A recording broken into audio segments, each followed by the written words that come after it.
lost, head first. concussion, and death. Yes. And a janitor happened to be walking by. He heard a noise, looked up, and grabbed me just in time. And that janitor's name was? Grover Tibbetts. Grover Tibbetts. Yes, nice gentleman. Was he related to Bertie Tibbetts? I don't know. I don't think it's all that important. But anyway, they carried me into the first grade, and Mrs. O'Connell was the teacher. And she says, Edward, she says, I'm sure, this was on a Friday, I'm sure you'll be back to school on Monday. 3 months later, 3 months, I turned up on a pair of crutches. Okay? And do you remember where I said back there? Remember this? I lived back there. I walked on crutches. From there up to here. 5 days a week. Up and back. No hills. Okay? Well, it sounds rather funny, but it wasn't. Well, Because we were riding on, excuse me. in those days, you had crutches with nothing on the armpits. So it did an awful job on your armpits. And that was rain or shine. Rain or shine. And I'd walk home. And one day, just to show you what can happen to you, one day I always went to the bathroom before I left. Good thinking. One day I forgot. Oh. And I started out, I got 3/4 of the way home, and it had rained. Rained like a son of a gun. And I had to whittle. I had to go. And I had nowhere to go. Where are you going to go? Knock on somebody's door and say, No, hey, where's the I nearest want to bush? use your bathroom. Where's the There nearest wasn't bush? any bushes. It was a street and a sidewalk and no bushes. People didn't spend money on fancy bushes and all that crap back then. They didn't have it. So I said to myself, Can we switch places? how am I going to do this? Can you drive? How did you do it? Tell us. I whittled right in my pajamas there, right there. You And wore I said to pajamas to myself- work, to school? No, I'm only kidding you. Right into my clothes. I had no place to go. Well, Okay? when you gotta go, you gotta go. Is that right? Yes, that's true. So, So I stood Moral of the there for story. a minute, and I said, now what the hell am I going to do? Tell my mother. And my father will be standing right there wondering what the hell is this all about. And Carl will be there ready to raise hell with me, and Richard will be there ready to raise hell with me. I got to come up with a story. So I said, aha, I got it. you fell in a puddle. I fell in the puddle. I slipped and fell in the puddle. And I walked home the rest of the way, came in the house, and my mother says right away, Edward, you're all wet. What's the matter?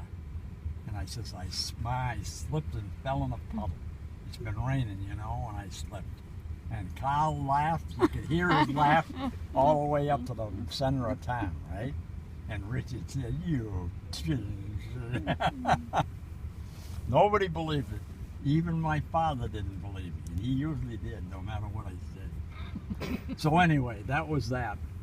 And here, this was the school That's amazing. that when I was in the 6th grade, they had me going to represent the school at a spelling contest being held up in the center of the city, because I was pretty good at spelling.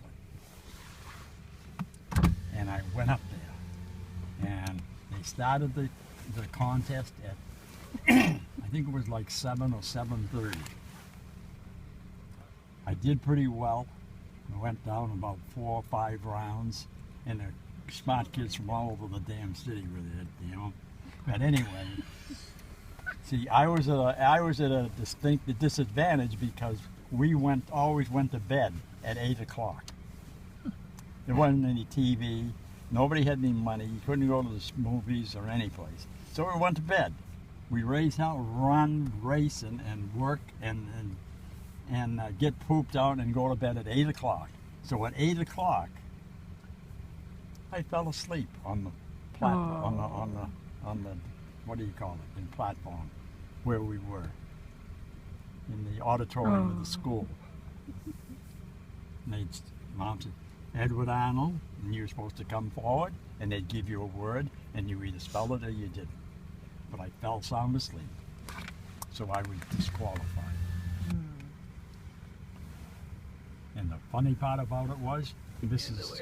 Woodbury, who was the 6th grade teacher and the principal, she came up to me and she said, Edward, she says, I know you fell asleep, and I want you to realize that we're not upset with you.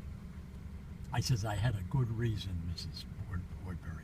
She said, I'm sure it was, and you don't even have to mention it. So I thought that was pretty nice. It was. But a lot of people thought it was funny. Like, every time they see me, here comes Sleepy. So that's what went on It's there. great to see. Okay. That's what went on there. Now, of the down, storm. where are we going right down from here?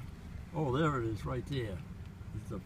Is the fire station. Okay. Right there. There's a fire station there. There was a tennis court over there where I learned how to play tennis.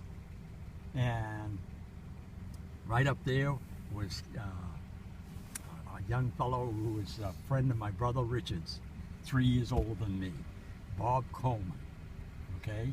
And he and his parents and his other relatives, they had a couple of pigs there.